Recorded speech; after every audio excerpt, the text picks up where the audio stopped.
Tout le monde, j'espère que vous allez bien. Moi ça va, je me suis remise un peu de l'opération et tout. J'ai reçu plein de questions. Je vais essayer d'y répondre aujourd'hui. Pour commencer, ouais, j'ai subi une plastie. Donc j'ai fait une opération chirurgicale du nez. Faut savoir que j'ai eu le nez cassé quand j'avais 20 ans, 19-20 ans. Vous savez tous par qui. Donc on m'a cassé le nez.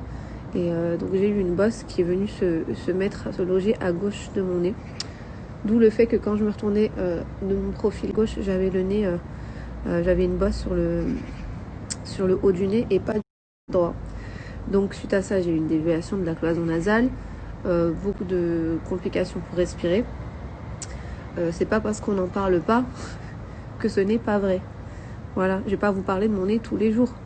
Je vous ai également parlé aussi du fait que quand je vous parlais par en bas, on voyait, tout le monde me disait oui, t'as de la mouflette dans le nez, alors que c'était juste ma cloison nasale qui était déviée, donc du coup on voyait un truc blanc tout le temps par en bas. Donc voilà. Ce qui s'est passé pendant l'opération, c'est que j'ai demandé au chirurgien de m'enlever la bosse, du coup de me remettre mon nez droit, et surtout que je puisse respirer correctement. J'ai demandé à ne pas changer non plus l'aspect de mon nez totalement, parce que j'ai peur de pas me reconnaître en fait au miroir, donc j'avais vraiment peur. J'aurais très bien pu, si je le voulais, faire une rhinoplastie esthétique totalement et enlever vraiment tout le nez, refaire un petit à la Kylie Jenner, chose que je n'ai pas faite parce que voilà, j'en ai pas envie, et puis c'est haram aussi, donc voilà, faut qu'on se le dise. Maintenant, moi, hier, quand j'ai posté la vidéo sur Insta et sur TikTok, j'ai eu affaire à l'FCI. J'ai eu affaire à l'FCI Imam qui me disait oui, c'est haram. Alors si toi tu l'as refait, le monde il arrête de tourner à l'envers. Mais les gars, faut que vous compreniez une chose. Je m'en contrebalance totalement de ce que vous pensez. De me dire, oh mais pourquoi t'as fait ça? Ah mais t'étais plus belle avant. Ah mais ton nez d'avant était mieux. Moi je vous ai pas demandé votre avis. Parce que je sais que la plupart des gens qui le disent pas pour me complimenter, sachant que vous savez même pas ce que j'ai fait, qu'il a changé ou pas. Si vous aviez vu l'avant ou après, vous pouvez venir discuter avec moi. Vous n'avez pas vu l'après. Et en plus de ça, entre nous, je fais ce que je veux. Si j'ai envie de refaire ma gueule, je refais ma gueule. J'ai envie de refaire je refais mon pif. C'est entre Dieu et moi. Ça ne vous regarde pas. D'accord ? Bien que j'ai fait cette micro-justification juste avant, c'était juste pour remettre les choses dans l'ordre. Mais je ne vous dois rien du tout. Sachez-le. Vraiment. Commentaire, de toute façon, on verra quand on verra l'après. Si ça a changé, c'est qu'elle va en faire. Et les cousines, est-ce que vous avez dans votre vie un juste milieu? Est-ce que vous avez un juste milieu dans votre vie? Non mais moi, le jour de l'opération, j'ai posté une photo parce que je m'en bats les reins, parce que j'assume, c'est que j'ai rien à me reprocher. Quand même, ma mère, elle est avec moi. Ma mère, elle sait pourquoi j'ai fait ça. Pourquoi est-ce que je devrais être mechetonna à des gens que je m'en bats les couilles de leur vie?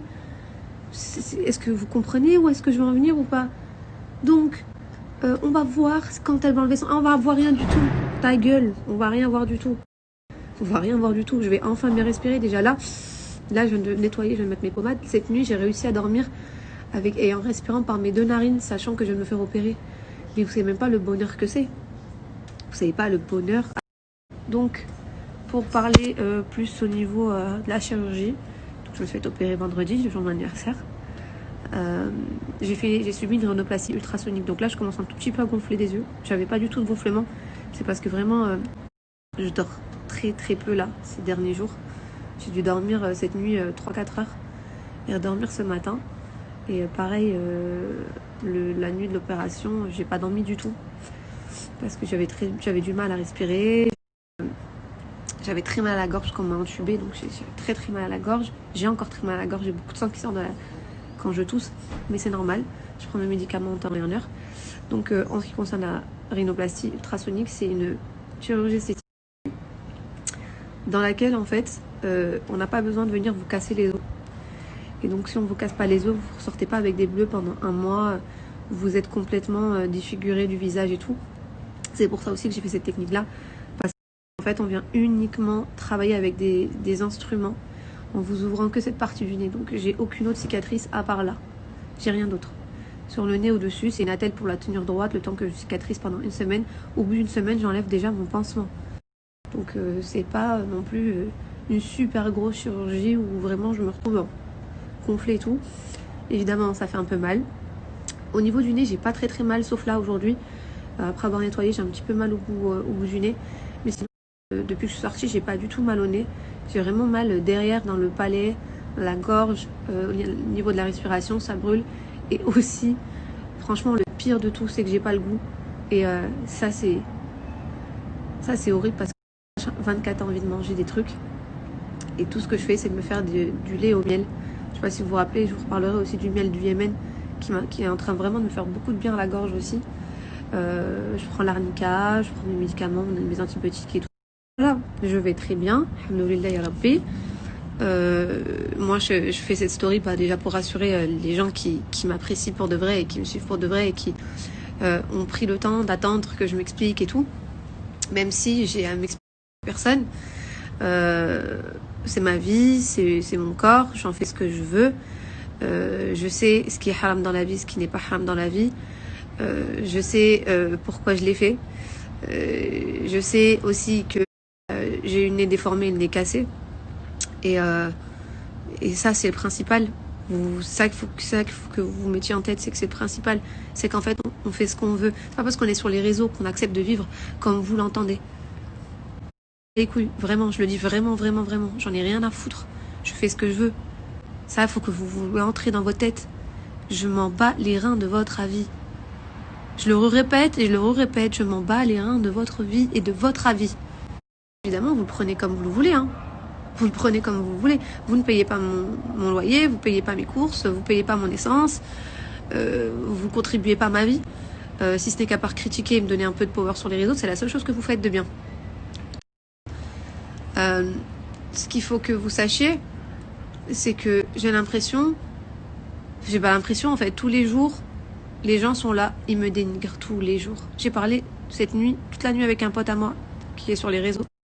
Et qui m'a dit, je comprends pas cet acharnement qu'on a sur toi. Tout le temps, on t'attend toujours au tournant. Quand je suis sur ton live, des fois, je vois qu'on insulte ton daron qui est décédé. Il me dit, moi, ça fait mal au cœur et tout.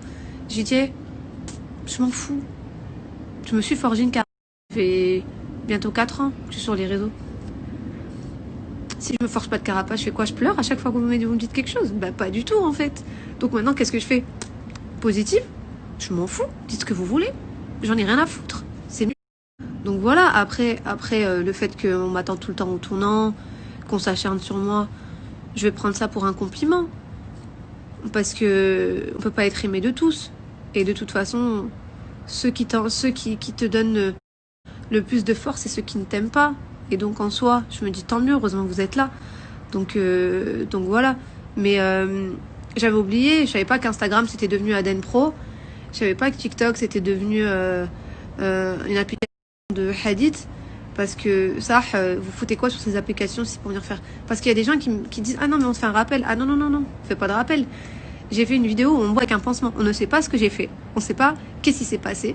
C'est un coup, la veille je m'étais fait, j'ai dû me faire opérer d'urgence, on sait pas. Et vous êtes là en train de dire, oui mais vous êtes en train de développer le rappel profito-croyant, alors que tu m'as dit, cousine c'est haram, tu vas aller en enfer, encore une pute, encore si, arrêtez. Pitié, arrêtez quoi. Arrêtez parce que vous êtes ridicule et parce qu'en plus de ça, moi je survole vos commentaires, c'est à peine si je les regarde. C'est vraiment à peine. Et franchement, j'étais choquée du nombre de personnes qui ont pris ma défense et du nombre de personnes qui sont tellement normales dans leur tête. Je me suis dit, alhamdoulilah, il n'y a pas que des fous sur les réseaux sociaux, il y a aussi des gens conscients qui savent ce qu'ils disent. Donc vraiment, j'ai eu énormément de gens qui ont pris ma défense sur TikTok, sur Instagram. Et je vous remercie parce que j'en avais besoin. Mais voilà. Non, là, je suis hyper contente. J'avoue que je suis quelqu'un d'impatiente et que j'en ai marre d'attendre que... J'ai hâte d'être vendredi pour enlever mon pansement. J'en peux plus déjà. Je supporte pas de rester allaitée à la maison, alitée, pardon. Et de devoir être constamment en convalescence. De pas bouger de mon lit, de dormir presque debout.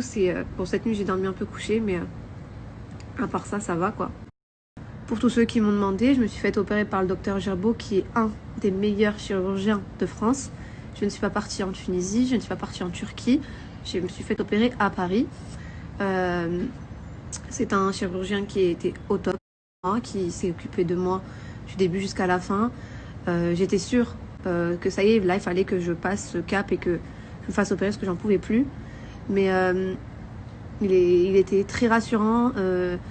C'est un médecin qui est très professionnel, qui est très connu dans le monde de la chirurgie esthétique. Notamment, c'est lui l'inventeur aussi de la rhinoplastie ultrasonique, donc de cette rhinoplastie qui ne fait pas de bleu. Donc il forme en Turquie, il forme beaucoup dans le monde par rapport à cette technique. C'est grâce à lui en fait que les chirurgiens utilisent cette technique-là aujourd'hui, c'est sa technique. Donc voilà, je vous partagerai son compte Instagram aussi si vous voulez. Moi, ça me dérange pas du tout de partager le chirurgien qui m'a opéré parce que c'est très très rare de trouver de bons chirurgiens. Je disais, c'est très très dur de trouver un chirurgien qui ne te rate pas, où tu te sens à l'aise directement, ou quand tu discutes dès le premier moment, premier rendez-vous, tu sais que ça va le faire. J'ai pas eu aucun stress du début jusqu'à la fin. Jusqu'à que je suis rentrée dans le bloc opératoire, je n'ai pas eu de stress parce que tellement j'avais confiance en lui. On avait fait les premiers rendez-vous parce que, oui, il y a aussi cette partie-là où on me dit que j'assume pas avoir fait des injections. J'ai toujours montré que je faisais les injections au nez. Et donc, il a fallu que j'enlève l'acide hyaluronique une semaine avant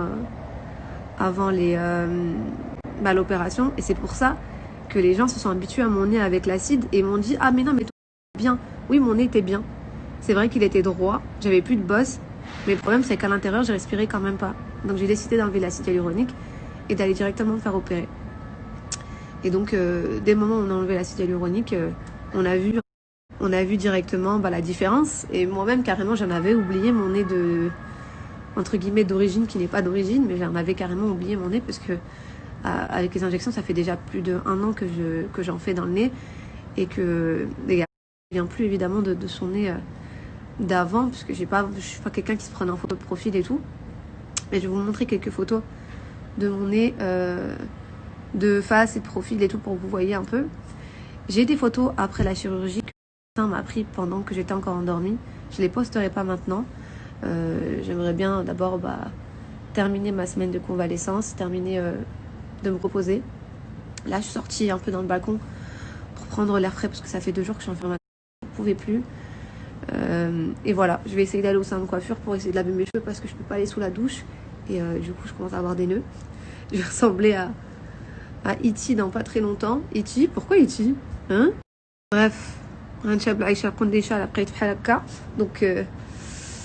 voilà, je vais essayer de trucs. Depuis hier, je me suis levée, j'ai quand même essayé de forcer un peu, passer l'aspirateur et tout, même si c'est ma maman et tout, histoire de vivre quoi, parce que sinon si je reste clouée au lit c'est mort, ça va me dead.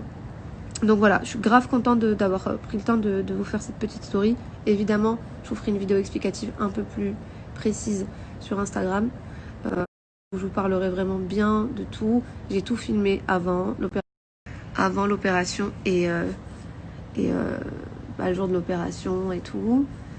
Je prépare quelques petites vidéos parce que j'en profite aussi pour faire mon petit contenu, mais voilà, sachez que je suis une fille, que je sais ce que je fais, que j'ai peur de mon Dieu, d'accord, ça qu'on se le dise, et que de toute manière, ma foi ne vous regarde pas, parce que ça reste mon intimité et c'est mon problème.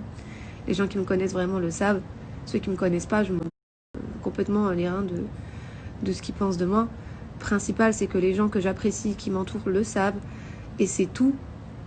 Et même le pire, c'est qu'il y a beaucoup de monde qui me suit et qui le savent aussi. Je parle pour le côté flèche verte qui me suit et pas croix rouge. Mais voilà. Là, je vais aller déjeuner sans goût. J'ai le démon. J'aime trop bouffer et là, je peux rien bouffer. Je vois ma mère, elle mange des chocos fraîches à côté de moi. Elle me dit, ah, c'est super bon. Je dis, ouais. Alors, j'ai grave le seum, J'ai grave le seum de pas pouvoir.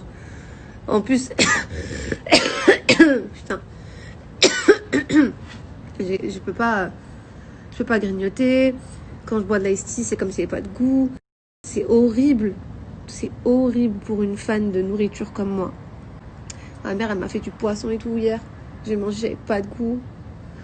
ça me fout la dépression. J'ai juste hâte de récupérer le goût. C'est tout ce que je veux. Même si j'ai encore mal, je m'en fous juste le goût. Histoire de passer le temps, quoi. Histoire de bouffer en attendant, s'il vous plaît.